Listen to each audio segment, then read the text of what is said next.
All right, guys. Hopefully you'll know to come here. Let me try to send a message to sort of double this. Do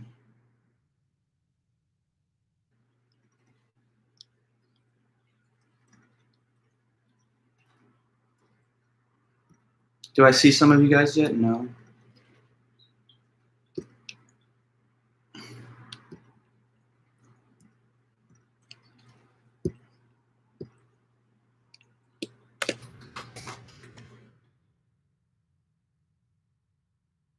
Hello, who's here? Hopefully I get more of you guys to show up. I'm sorry for the little breakdown in the connection, but I'm trying to get everything reestablished now.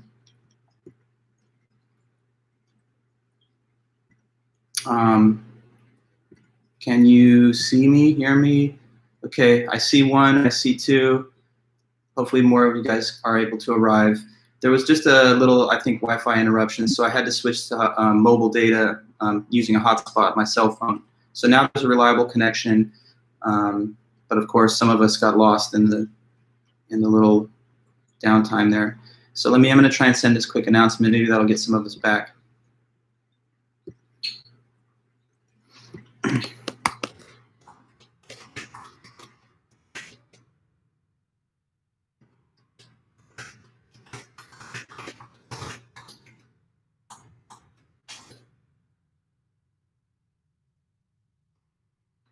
Okay, yeah, it seems that it's working, but I don't have everybody here yet, so I'm trying to get you guys to come.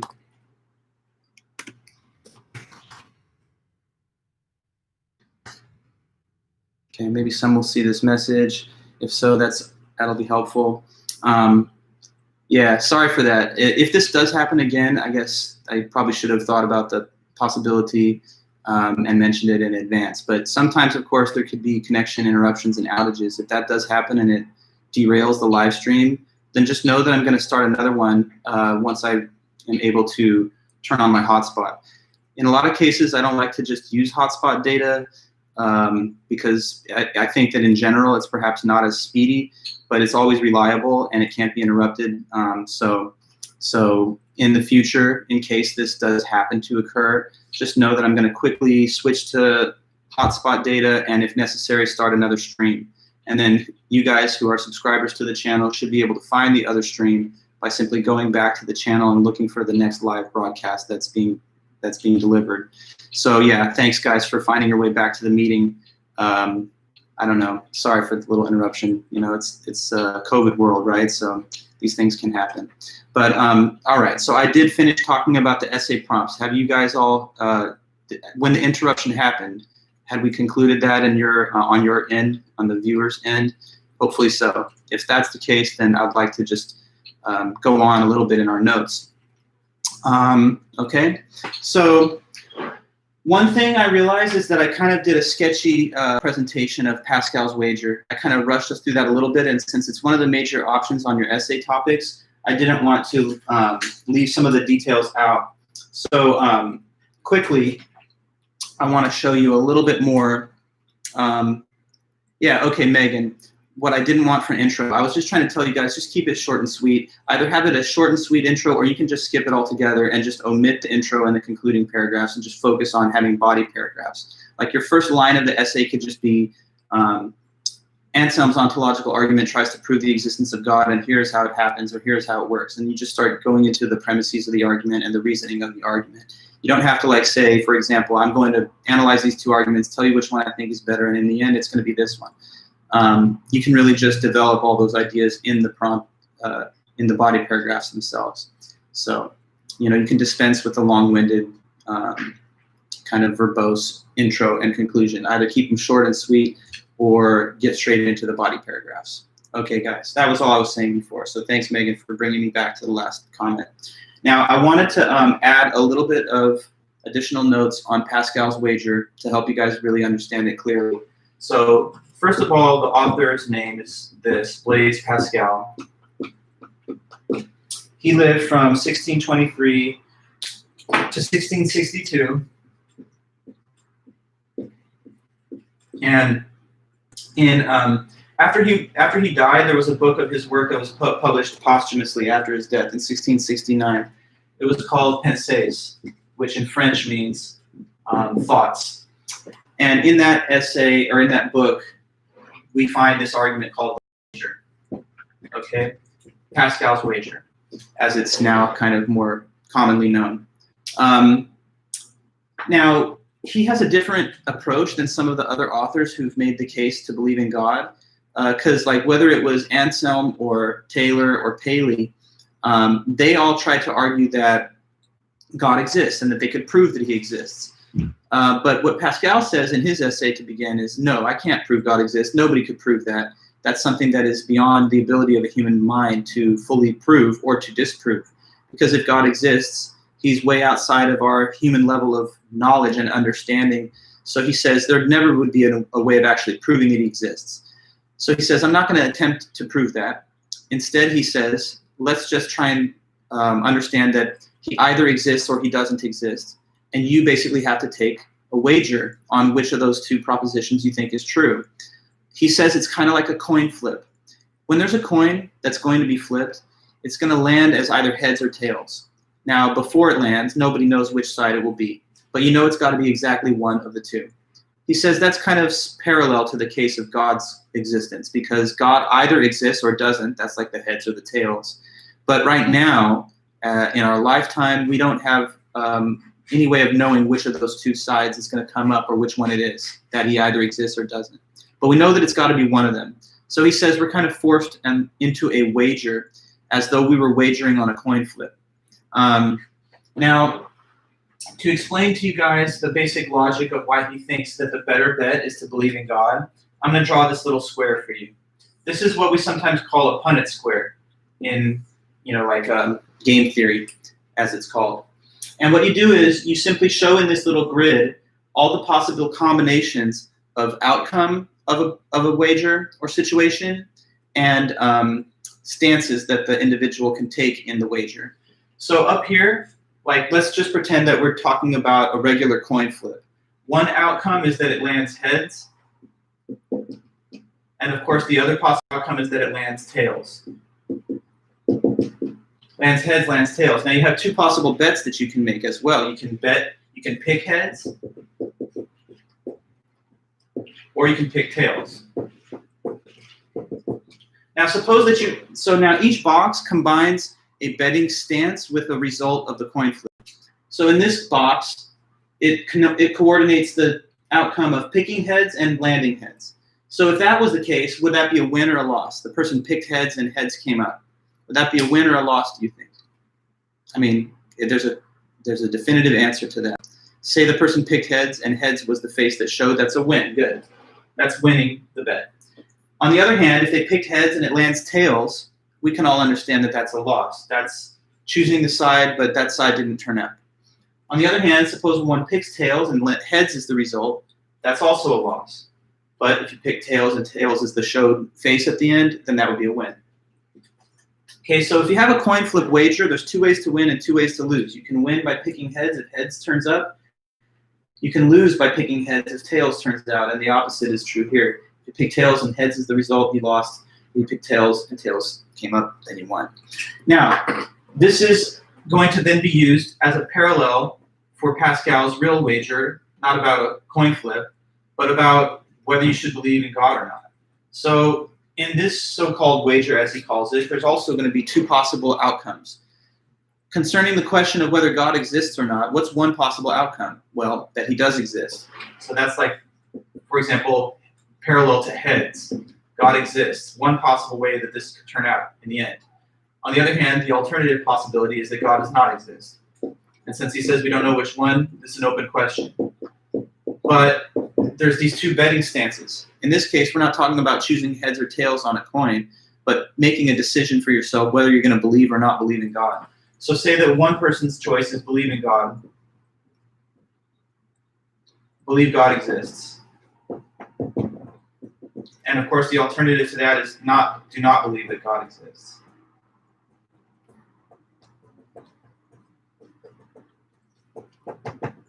Okay, so in the same way as we just did with the coin flip thing, say that one believes in God, and it turns out they were right, and God did exist. Would that be the equivalent of a win or a loss? Person believes in God, and there really is a God. So that would be what? If you follow the discussion, that would be considered a win, of course. Now, what is the winning, though? What's the jackpot? What do you get as it is from that bet?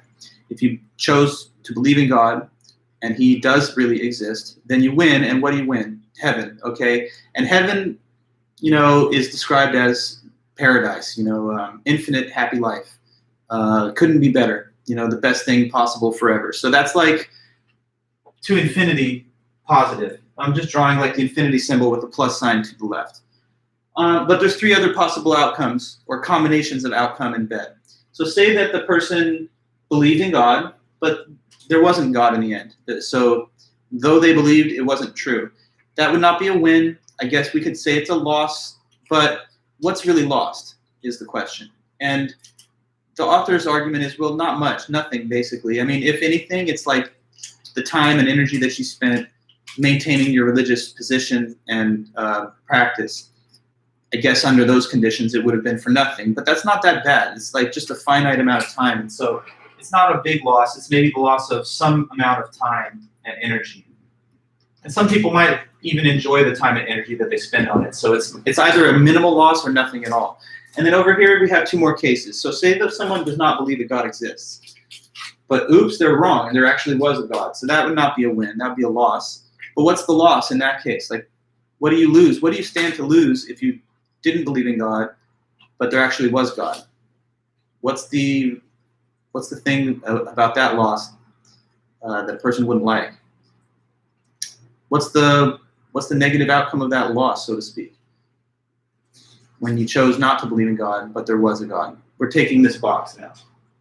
Hell, okay, yeah. Well, it's not heaven, Megan. Oh, you're saying you could lose heaven. Yes, right? So you're either going to lose heaven and be denied the reward of the paradise of heaven, or in some people's viewpoint on how religion and the divine works, you'll be sent to hell, which would be eternal suffering.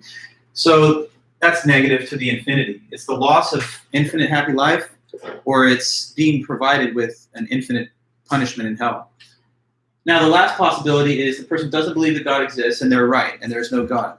You could say that's a win, but it's not really much to win. It's just some time and energy that they might get back that the other religious folks had spent, standing up their religious convictions. So when you look at the fold-in matrix of possibilities, when this grid is filled in, he says, well, he doesn't create the grid. I'm doing this as a teaching tool for you, but it's to analyze and present his ideas in a more precise format. He says that when you look at the range of possible benefits and costs, the better bet for you would be to believe in God. Because in believing in God, you don't have much that you're risking, and you have a lot that you could gain. If you choose not to believe in God, then it's the opposite. There's not much that you could possibly gain, even if you're right. But if you're wrong, then you could stand to lose to an infinite degree. So if there are two bets that you could take, but one is a safer bet, meaning that it doesn't expose you to the same risks, and it holds out the potential for greater rewards, then why would you choose the unsafe bet that doesn't pose the possibility of much benefit, even if you're right, but holds open the possibility of great loss in case you're wrong? So it's kind of all about just being risk averse, being afraid that if you don't believe in God, you might go to hell, and being hopeful that if you do believe in God, you might go to heaven. So it's sort of like, just believe. What's the worst that could happen? If you believe and you're wrong, there's really no harm. But you could be right, and that would be great. If you choose not to believe, there's nothing really you can gain by being right. But if you're wrong, you're at huge risk. So why take a risk? Just be safe and believe in God. That's the basic idea of Pascal's wager. Okay, now after Pascal's wager, we started talking about Clifford, right? W.K. Clifford and the whole the ship owner scenario. So you can use this W.K. Clifford article about the ship owner as one possible critical response to the wager. Because remember that what was Clifford's main claim that comes from the whole ship owner scenario? He says it's always wrong for a person to do what? It's always wrong everywhere for anybody to believe anything without what? Without good evidence, without sufficient evidence. So he says that's why what the ship owner did was wrong. To allow that ship to sail, convinced that nothing bad would happen, even though all the evidence showed that it very well could, that's immoral, he says. And beliefs that are formed along those lines based on what you hope or wish instead of what evidence shows, he says that's wrong across the board. He talks about how it leads to individual harm, to your powers of judgment, and it also leads to social harm because the tendency then spreads to others. And after a while, everyone's powers of judgment are very weak, and nobody can tell what's true or false. So if you believe in things without good evidence, that's wrong. And Pascal says you should believe in God, but not because there's evidence that can prove it. In fact, he claims definitively that there cannot be any such proof because God's nature is beyond our knowledge. So Pascal invites you to basically be like the ship owner, to believe in God's existence, but only because of the hoped-for outcome in case you are right. It wasn't okay for the ship owner to believe the ship would sail just because if he was right, it would be to his better interests. He should only believe it if the evidence indicates that that's probable. So you could argue that this is then used in a way as an objection to the formation of beliefs in the way that Pascal is inviting. And I'll read the last interesting passage of Clifford where it seems like he's touching on this. He says, if a man holding a belief which he was taught in childhood or persuaded of afterwards keeps down and pushes away any doubts that arise about it in his mind, purposely avoids reading books and the company of people that call it in question or discuss it, and regards as impious those questions that cannot easily be asked without disturbing it, the life of that man is one long sin against mankind. So he says, if you stifle doubts, avoid the company of people who challenge these views that you formed in childhood, and you never, ever take a look at the actual evidence, then in that case, your way of believing is unethical and wrong. He doesn't come right out and say directly, oh, and that's how people believe in God. But it seems like it's kind of lurking in the background of his commentary because he says, it would be a sin against mankind if you live that way. And if you think it's impious to discuss doubts, then you're stifling the doubts and you're doing the thing like the ship owner would have done. The language of sin and piety calls to mind the concept of religion. So I think it's fair-minded enough to see this as a way of reply to Pascal. Now, looking then overall at the schedule of dates that we have, we want to, on Friday, finish up with this material on philosophy of religion to the best of our ability. We have 2 meetings dedicated to John Stuart Mill, so we can definitely catch up because that can be compressed a little bit. So my goal for you guys is that on Friday, we'll finish Robert McKim and Nicholas Everett. And after we look at Nicholas Everett and Robert McKim, then that concludes our topic of philosophy of religion, and we'll start looking at ethics next week. Robert McKim's essay can be utilized as the second possible objection to Pascal's wager. So anybody looking at prompt number 1, interested in prompt number 1, might find that to be a useful lesson for your essay composition. I guess then there's what's like 1 minute left, so I could sketch up the problem of evil argument and review that for you again, but I think it's reasonably clear.